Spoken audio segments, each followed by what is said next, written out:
अस्सलाम वालेकुम। आज मैं बात करूंगा सुप्रीम कोर्ट रूल्स 1980 के मुतालिक। पहले जो सेक्शन में आपने देखा कि मैंने उसका जो पहला फोरम है इंट्रोडक्शन और पार्ट 1 बयान किया। इस वीडियो में आज मैं बात करूंगा सुप्रीम कोर्ट की अपीलेट जुरिस्डिक्शन और फाइलिंग का प्रोसीजर जो प्रैक्टिकल तौर पर राइज है। असल में ये एक प्रोसीजर है उन तमाम लोगों के लिए जो सुप्रीम कोर्ट में अपने केसेस वगैरह लेके जाते हैं। अब इसमें जो कलीदी किरदार अदा करता है वो है रजिस्ट्रार। उसके पास जितनी भी हाई कोर्ट से अपीलें फाइनल जो जजमेंट्स इसमें आती है वो तमाम की तमाम अपीलें सुप्रीम कोर्ट में फाइल होती हैं मासवा चंद एक के। अगर मैं बात करूं इनका टाइम का लिमिटेशन, हाई कोर्ट से जब फाइनल डिसीजन होता है और हमें सर्टिफिकेट कॉपी मिलती है उस डेट से 60 दिन के अंदर अंदर कोई भी अपील फाइल की जाती है सुप्रीम कोर्ट में।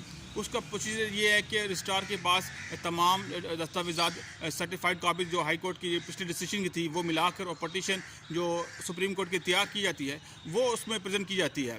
अब रजिस्ट्रार का काम है कि उसको छानबीन करे, कोई अगर लकूनस रह गया है या पैराग्राफ नंबरिंग में कुछ चीज़ मिसिंग है तो वो उसको उस पहली स्टेज पर ऑब्जेक्शन लगा के रिमूव करके ताकि पार्टी के जो काउंसिल है वो उसको आगे प्लीड कर सके।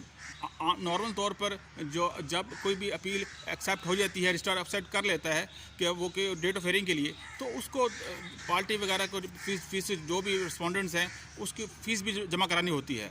अब जिनको नोटिस जारी होते हैं पार्टी को उन पर लाजिमी है कि वो 30 दिन के अंदर अंदर अपने जवाबात हाई कोर्ट में आके जमा कराएं। बर्स दीगर अगर वो कोई एप्लीकेशन कंडोन करना चाहते हैं या टाइम बाद की वजह से कोई डिसमिस हो जाती है वो एक अलग प्रोसीजर है। अगर पार्टीज़ अपना जवाब 30 दिन में जमा नहीं करवाती तो सुप्रीम कोर्ट एक्स पार्टी फैसला देकर पार्टियों को उनके हक़ में सुनवाई हो सकती है। लेकिन ये है कि अगर कोई पार्टी बाद में आकर अपना केस जमा करवाए और सफिशेंट रीजंस बताए अपने डिले की तो फिर उसको अपील को रिस्टोर किया जा सकता है। तो ये थी जी अपीलेंट की थोड़ा सा प्रोसीजर। और हाँ, ये एक बताते चलूँ कि जब कभी कोई क्रिमिनल या कोई ऐसी चीज़ है तो अगर किसी भी किस्म की अपील या क्रिमिनल अपील जब कभी सुप्रीम कोर्ट में फ़ाइल की जाती है तो उस पर सुप्रीम कोर्ट अपने पहली हियरिंग में इसको देखती है, इसके कंसाइन स्टेटमेंट्स को, आया ये इसको इजाज़त दी जाए अपील को कंटेस्ट करने की या ना दी जाए।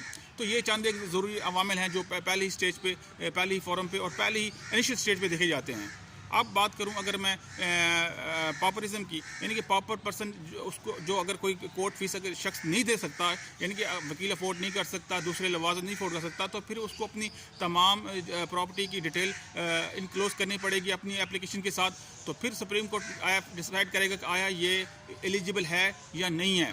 मोस्टली तौर पे अगर किसी भी शख्स को सुप्रीम कोर्ट अलाउ करती है कि आप बज़ात खुद अपना केस प्लीड कर सकते हैं पाकिस्तान की किसी भी कोर्ट में। इसके अलावा अगर मैं बात करूं कंसेशन की, तो कंसेशन के लिए ये ज़रूरी है कि सुप्रीम कोर्ट ये देखती है कि अगर ये शख्स बाकी प्रॉपर है, गरीब है, तो इसके लिए हुकूमत खुद से भी कोई भी काउंसिल उसके लिए नोमिनेट करके उसको दे सकती है।